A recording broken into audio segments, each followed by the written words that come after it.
The wife placed a mannequin identical to herself inside the car. She then threw her phone and ID on the mannequin. Next, she filled the car with gasoline. She took out a lighter and set the car on fire. Without a second glance, she walked away from the sad scene. When her husband arrived upon hearing the news, he only saw the burnt-out car. He realized that the wife who had deeply loved him was gone forever. But now, it was too late to regret, as it was all his fault. 5 years ago, the woman had been intentionally hit by her best friend driving a car. Her best friend dragged the woman into the driver's seat, pretending to be her driving. Then she took a wrench from the trunk and smashed it onto her own knee. She didn't stop until her knee was completely shattered. Then, she lay on the ground and screamed for help, claiming that the woman had run into her and beaten her. The husband, without asking for the details, assumed that it was his wife who had hit and injured her best friend. With the testimonies of her husband and children, the woman was ultimately sentenced to 5 years in prison for intentional injury. While in prison, her best friend didn't spare her, coming in repeatedly to beat and insult her. After 5 years, when the woman was released from prison, her husband came to pick her up with a bouquet of red roses. But instead of bringing her home, he made her apologize and make amends to her best friend.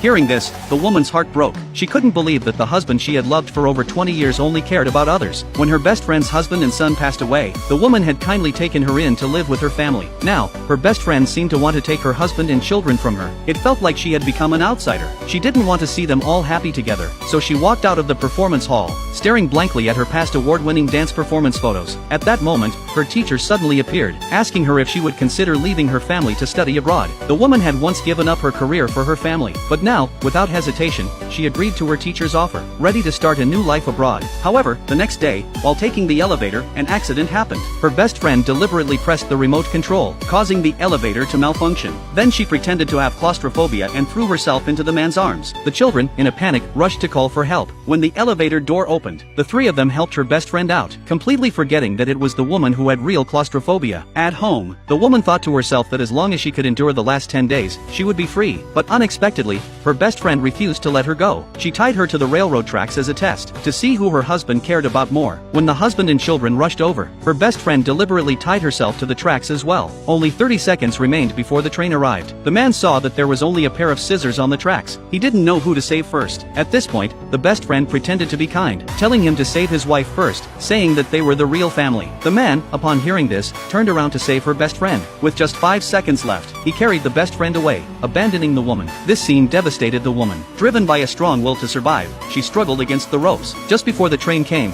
she managed to free her bound hands, but when she limped back home, bloodied and bruised, the best friend falsely accused her, saying that the woman had staged the whole thing to test her husband's loyalty. Generously, she told them not to blame the woman. Then, she fiercely grabbed the woman's injured wrist, and while no one was paying attention, pushed her into the swimming pool. The man, knowing that his wife couldn't swim, did nothing to save her, and walked away with the best friend. Even her son and daughter ignored her.